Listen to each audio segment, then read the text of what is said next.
Buenas tardes, yo soy Ernesto de Chicote, el director y guionista del documental que vamos a ver a continuación. Y bueno, quería preparar, decir algunas palabras de cómo surge este documental, del proceso del documental, y vemos el documental y si queréis al finalizar de la proyección, si tenéis algunas preguntas, las contestaré con todo gusto. Bien, decía Krzysztof Kieślowski, uno de los cineastas más grandes de la historia, decía que uno de los mecanismos que te llevan a hacer un documental surge del protagonista, de la idea que él encarna, que él tiene. Lo explicaba así: conozco a un hombre y de repente sé que debería hacer una película sobre él. Él es el portador del tema, que nunca se me había ocurrido y no se me hubiera ocurrido si yo no lo hubiera conocido. Por supuesto, lo que esa persona dice son cosas ya conocidas, pero nunca se me ocurriría hacer una película sobre ello, hasta que encuentro a ese hombre que lleva el tema en sí mismo, condensado, integrado. Ese tema existe dentro de él y solo espera para que alguien venga y lo saque a la luz. Pues eso me pasó a mí con Costus, porque ellos fueron los que me encontraron a mí. Y me encontraron a mí y casi fue como: tú tienes que contar mi historia, porque fue en octubre, desde el octubre del año 2000, desde octubre del año 2000 yo vivo en Rota. Y bueno, yo me dedicaba a hacer a la tele local, yo era operador de cámara y rápidamente me di cuenta que yo quería hacer más cosas. Y claro, un amigo desde México me llamó y me dijo: oye, quiero hacer un documental sobre Alaska, la de los pegamoides y bueno, Alaska y en fin, pero me dijo: la condición que me ha puesto Alaska es que lo haga en España. Y me dijo: ¿lo quieres producir? Y yo dije: sí. Así que en junio del 2002 comenzamos a estar estuvimos como 4 o 5 semanas en Madrid. Y bien, empezamos a entrevistar a mucha gente y nos fuimos a Madrid, donde entrevistamos a mucha gente. Todos hablaban de la movida, todos hablaban de los años 80, todos hablaban, sin excepción, todos mencionaban a las Costus, a los Costus, a las Costus, a los Costus, la movida. Y simplemente yo seguí, no sabía quiénes eran. Total que cuando estamos en la Galería Zen, que es la galería que llevaba las obras de Costus, estamos haciendo una entrevista a Eugenia Suñer, ¿no? y a Txomin Salazar. Hay una pausa al teléfono, se corta la entrevista y le pregunto, se va Eugenia y le pregunto: estamos haciendo un documental sobre Alaska, y yo pregunto: ¿quiénes son Costus? Y me dice: ¿Costus? Espera. Se levanta y trae un libro que se llama Clausura, que está en la exposición. Es la exposición que hicieron en Cádiz hace mucho tiempo. Y en cuanto yo vi aquello, la verdad es que me enamoré. Me enamoré porque Txomin se levantó un momento y trajo consigo el libro de la exposición. Me enseñó las pinturas y me encantaron. Eugenia Niño volvió de la llamada telefónica y con una pasión y una entrega comenzaron ambos a hablar de Juan y de Enrique. Txomin y ella se interrumpían, el uno hablando maravillas de Costus, el otro le decía que eran más, el otro que eran menos, y así se pasaron. Y estábamos en la entrevista y mi amigo me está diciendo: venga, que esto es de Alaska, no de Costus. Estaba parada la entrevista, pero cuando me dijeron, pregunté: ¿y quiénes son estos? Y me dijo: son dos andaluces. Digo: ¿de dónde? Me dice: uno del puerto de Santa María y otro de Cádiz. Yo vivo en Rota. y me comenta, y además estuvieron en México. Ah, sí, sí, sí, yo soy mexicano. Y lo siguiente, y estos pintaban juntos. ¿Ves esto? ¿Ves lo otro? Sí, sí, sí. Dice, pero tuvieron una triste historia de amor. Y dije, este es un documental para mí. Terminó la charla y a mi colega le dije, yo quiero hacer un documental sobre Costus. Así que la primera parte, a partir de ahí y en adelante, empezamos a hacer la entrevista para Alaska. Terminaba y decíamos, ahora va Costus. Y ya me ponía yo a preguntar sobre Costus, que yo no sabía nada, no sabía absolutamente nada. El libro de clausura lo compramos, que nos costó un pastón, no recuerdo si fueron 75 o 100 euros, o sea, eran pesetas, pero era mucho dinero. En fin, y ahí mismo decidí qué iba a hacer. Y bueno, todo esto es una casualidad. Todo está dado por el azar. Mientras realizamos la entrevista con América, la madre de Alaska, en el salón de su casa, Diego Manrique, periodista musical del país, realizaba una entrevista en la habitación de Alaska.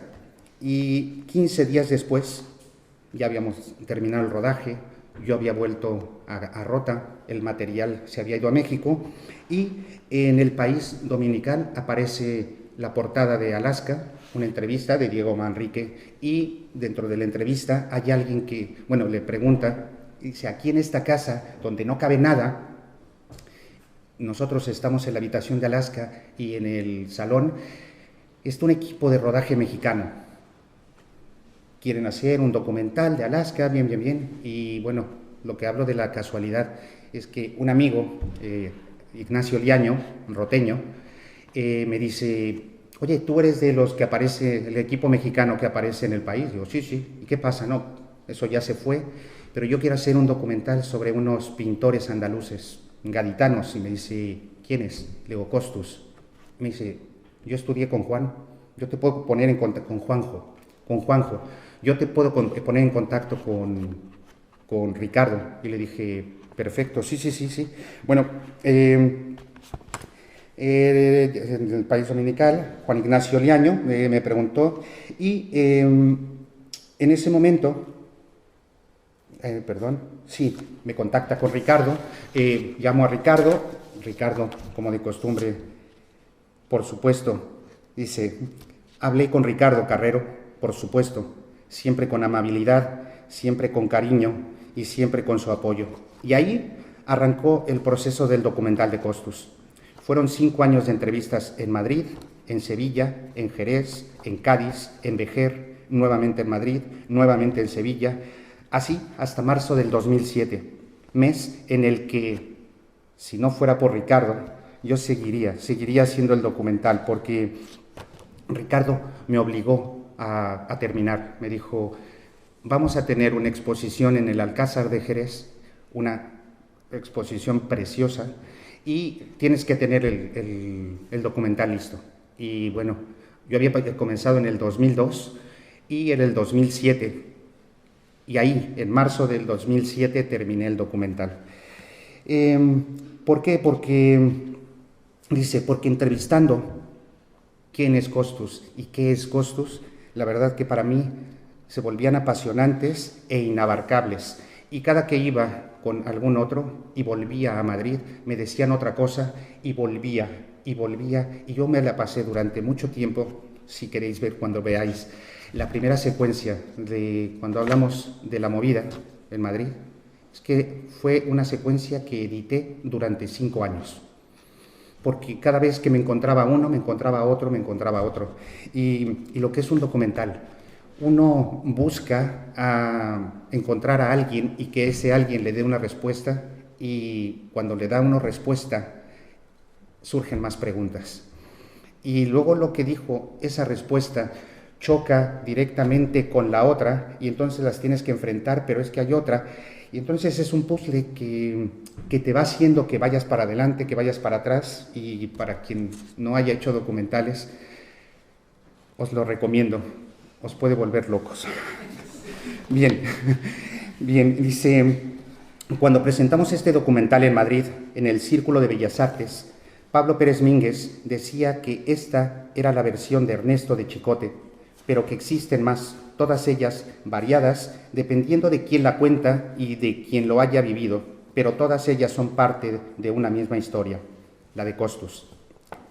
Quiero decir que lo presentamos en 2007 en Jerez, éramos tal vez la mitad de los que éramos aquí, éramos más familia, y algunos que fueron a ver la exposición. Después se presentó en Alcances, en Cádiz, y después en el Círculo de Bellas Artes. Y en el Círculo de Bellas Artes lo presentaron Pablo Pérez Mínguez y Alaska. Es una presentación bastante agradable. Dice, Ortega y Gasset decía que la verdad integral solo se obtiene articulando lo que el prójimo ve con lo que yo veo, y así sucesivamente. Es decir, cada individuo es un punto de vista esencial para la verdad, y yo en mi documental reuní muchos puntos de vista sobre la vida de Costus. Seguramente faltan muchos más de los que obtuve.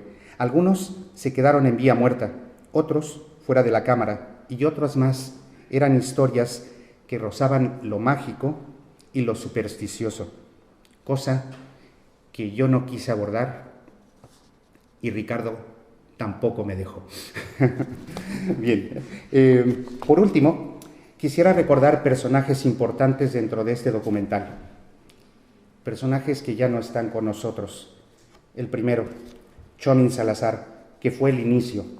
Pablo Pérez Mínguez, quien ilustró con sus fotos gran parte del documental. Blanca Sánchez, que fue el contacto de Costus con Vijande, y de ahí muchas cosas más. Joe Borsani, un argentino maravilloso que fue una guía imprescindible mientras estuvimos en Madrid, en el rodaje, y un contacto con muchos músicos y muchos artistas de los años 80. Y por supuesto, Enrique Naya y Juan Carrero, que al conocerlos le dieron un gran giro a mi vida profesional. Me permitieron, entre otras cosas, estar aquí, ahora, en Chiclana,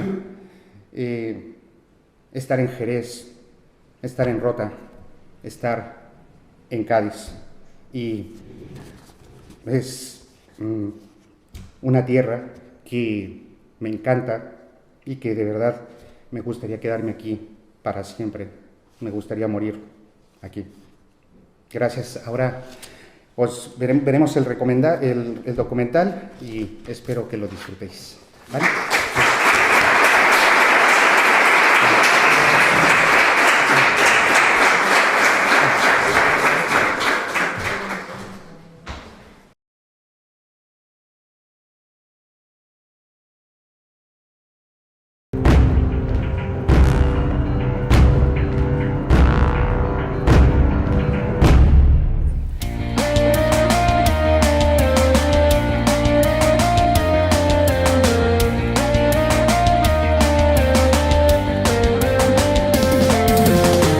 La movida madrileña puede tener muchos orígenes y muchos creadores, pero la realidad es que surge alrededor de dos jóvenes andaluces, Enrique Naya y Juan Carrero, que más tarde serán conocidos como Costus. Ellos habían escapado del ambiente provinciano de Cádiz buscando triunfar, manifestarse artísticamente. Llegan a Madrid, abren las puertas de su casa y ahí nace la movida madrileña.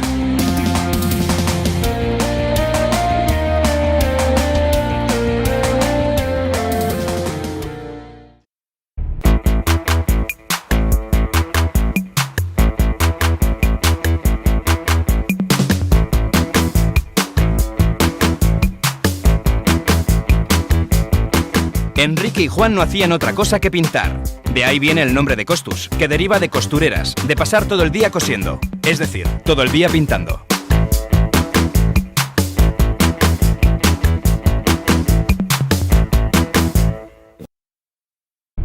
Faltaba todo relacionado absolutamente con la cultura, con la libertad, con el pensamiento, con la creatividad, no había nada. Necesitábamos color, es que era una vida en grises. La televisión en blanco y negro, la calle era en blanco y negro. Era todo de una tristeza tremenda. Todas esas cosas que había de la cultura en aquel momento no nos daba sensación de vivo y entonces no la inventamos. De repente ver la libertad, que no la conocíamos, no sabíamos el poder hacer todas estas cosas, naturalmente, ¿no? Todos, cada uno en nuestro camino y todos juntos.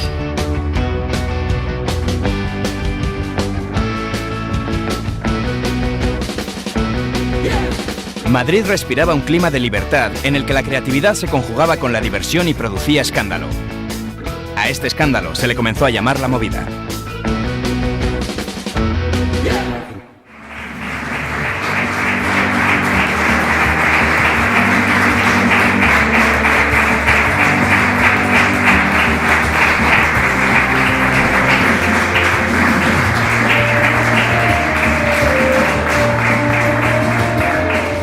Bueno, pues no sé si alguien tenga alguna pregunta. Sí, dime. Te quiero dar las gracias porque me he vuelto a emocionar, como siempre que lo veo, mucho. Consigues llegar al corazón. Pero también te quiero decir una cosa. El final hay que recordarlo, porque ya tenemos obra de Costus en un montón, pues así nos puede tocar, porque está hecha en una época, ¿no? Pero que tenemos obra de Costus ya en el Museo del 2 de Mayo, en la colección ICO, en el Centro de Arte Contemporáneo, en el ECO de Cádiz, en el Museo del Puerto, en el Museo de... O sea, que el final, que es un poco triste, para que la gente lo sepa, también lo comento, eso ha ido creciendo, y ahora mismo hay obra de Costus en muchísimos sitios. Y si una cosa que dice Manolo Cáceres, que dice, el Valle de los Caídos fue su tumba. Yo pienso lo contrario. Precisamente el Valle de los Caídos se ha mantenido unido, lo compró Teófilo Martínez, está expuesto en Cádiz, y ha sido su resurrección, ha sido lo que les ha dado el ancla, el sitio potente, la colección permanente, ¿no? Entonces, a partir de ahí hay un resurgir, yo creo que va a seguir. La prueba es esta exposición tan bonita que ha montado el Ayuntamiento de Chiclana y el Museo de Chiclana, que tú estés aquí, que haya tantísima gente. Realmente, bueno, solo quería comentar eso. Ya, estoy de acuerdo contigo, que fue un error. Que fue un error cerrarlo, para mí, es decir, a 18 años, no, tenía que, después de su muerte, no tenía que haberlo cerrado, eso me di cuenta, pero eso también tiene que ser, fue con las prisas, fue ese momento y aquello, pero la verdad, esto que os decía, yo me encontré, Costus me encontró a mí, y de pronto, cuando entrevistábamos a Alaska, habíamos entrevistado a de Mario Vaquerizo, y es que ella y él y todo ese círculo estaban metidos en una depresión, nadie los llamaba, eran como, ya se habían olvidado de la movida, y de pronto, en un poquito tiempo, empezó a salir, y mi mujer, que me decía, pero ¿tú por qué te metes con estos pintores? Si lo importante es Alaska, termina el documental de Alaska, ¿no? Y mi amigo, que después de que habíamos producido el de Alaska, dijo, no, este es mi material, y se fue a Nueva York diciendo, tú no vas a hacer nada. No terminó el material, el documental de Alaska. Después le pareció que Alaska era horrorosa. Después se pelearon, y para mí Costus fue creciendo. Yo siempre he pensado que si yo me hubiera quedado con ese material de Alaska junto con se hubiera hecho todo como un ferrocarril con varios carros, ¿no?, que fueran por ahí. Y bueno, y aparte de eso, fue un error, porque tampoco pensé que fuera a generar tan buen rollo el documental de Costus. Y yo, cuando trabajaba en la tele local, de pronto me di cuenta que por ahí no iba, y empecé a hacer algo más interesante, como bodas, bautizos y comuniones, que era lo que me daba. Y claro, cuando me llama mi amigo desde México, yo digo que sí, porque quería hacer eso, ¿no? Pero a partir de Costus, yo dejé de ser el de la BBC para ser un documentalista. A partir de Costus empezaron a llamar para hacer documentales en el Ayuntamiento de Cádiz y en la Diputación.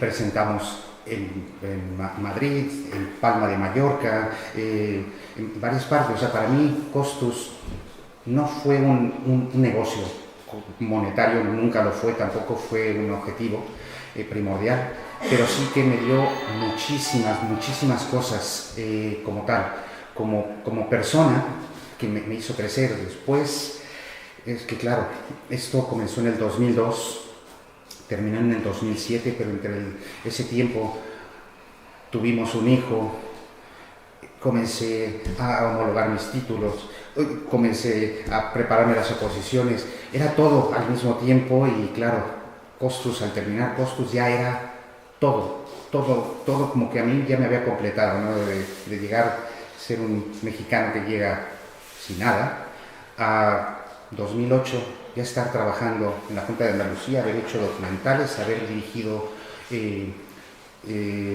galas, las galas que me llamaban para alcances, después de ver justamente la primera parte del documental, esa primera secuencia que hablamos del documental, esa es la que le presenté a Ricardo y dijo, va bien.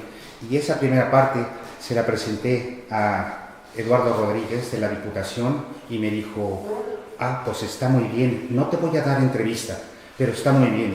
La semana siguiente me llamó para decirme, oye, quiero hacer un documental sobre Manolo Valés, un galerista de la línea, y nos fuimos a Arco a entrevistar a la crema innata de los artistas españoles, ¿no? Por eso ahí es cuando cojo a Ucalele. O sea, que fue muchísimo, a Pérez Villalta también lo cojo por ahí. O sea, que fue Costus quien, como una línea que me llevó metiéndome por aquí, por allá. Cuando vieron la presentación del documental en Jerez, estaba la asistente de comunicación, bueno, la directora de comunicación de Teófila, y ella me dijo, oye, que esto lo presentamos en Alcances en septiembre, o sea, quiero que lo metas a concurso, pero yo ya empecé a dirigir las galas de inauguración, homenaje y clausura, y le dije, no, yo no puedo meter eso a concurso, porque si gano, estéticamente no se ve bien, pero si pierdo me va a joder mucho, así que mejor no lo meto a concurso. Pero se presentó, trajeron a las Nancy Rubias, se hizo todo un espectáculo alrededor de Costus. De hecho, ese Alcances se decidió que iba a ser de la movida y de Alcances, y todo esto gracias a la presentación que hicimos en marzo. O sea que yo tengo mucho que agradecer a Ricardo y a Costus, ¿no? Yo ahora me dedico soy profesor de imagen y sonido en La Granja, en Jerez, y claro, es que no me da tiempo a hacer más. Yo voy entre los alumnos y cositas, y cuando llega julio y agosto, yo no quiero hacer más, ¿no? Porque ya sé que me pringo en cosas que luego me llevan 5, 7 y 10 años. De todas formas, te quiero decir que de verdad que me encanta, cada vez que lo veo me encanta, de verdad. No quiero...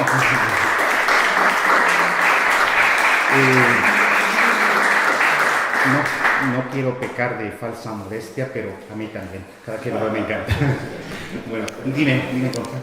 No, lo único que yo no tocaría nada, lógicamente, porque el documental es tu obra, es así, y lo veo redondo. Aparte, es el espíritu de una época, porque ahora vemos Costus de otra manera, y en ese año, 2002-2007, era diferente. Ese enamoramiento y todo ese trabajo, porque un trabajo enorme, ha quedado ahí, ¿no? Y es verdad que, vaya si lo hemos visto veces, pero es verdad que nos hemos emocionado igual. Y eso es el documental, es tu trabajo. Eso está ahí. Y otra cosa, una cosa muy importante, es verdad que se habla de Costus, pero es un puzzle, como tú dices, ¿no? Y claro, es una obra que ha quedado para siempre, porque tampoco hay tanto rodado sobre gente que ya no está. Están ahí, Joe Borsani, Blanca Sánchez, Chomín, gente que algunos hemos conocido, una forma muy entrañable de esos años, después de, pero por lo menos yo recuerdo mejor sí. Pérez Mínguez, pero están ahí, y bueno, Pérez Mínguez es Pablo Pérez Mínguez, lógicamente, con la importancia que tiene. Bueno, y los que aún siguen vivos, ¿no? Y eso está ahí. Hablando de Costus, vale, pero también hablan de ellos y hablan de una visión, de una época, como tú dices, contradictoria, pero eso es lo chulo, ¿no? Y eso queda gracias al trabajo. Gracias, muchas gracias. Y daros las gracias también a todos vosotros, a ustedes, por haber venido, dar sentido al trabajo que se hace y aumentar además pues el sentido también de su trabajo, del trabajo de Ernesto. Ernesto, al hilo de lo que decías, dijo antes una cosa muy interesante cuando citabas a Ortega, el perspectivismo de Ortega, ¿no? Al fin y al cabo, el perspectivismo es verdad, no solamente una cuestión de punto de vista desde el lugar desde el que se mira, lugar vital, emocional, cultural, da igual, sino también es un perspectivismo del tiempo. Hay también una perspectiva que es del tiempo, y es verdad que hay una perspectiva donde no solamente se mira desde un lugar, sino también desde un momento. Mirado desde otro momento, la imagen sería posiblemente otra. Y al fin y al cabo el puzzle es infinito en clave Hegel, ¿no? Es decir, el futuro nos irá dando más claves para entender el pasado y entender el presente. Y de momento pues intentamos adivinar, intentamos adentrarnos en el futuro para entender el alcance de lo que hoy solamente es todavía hoy. Muchísimas gracias de verdad.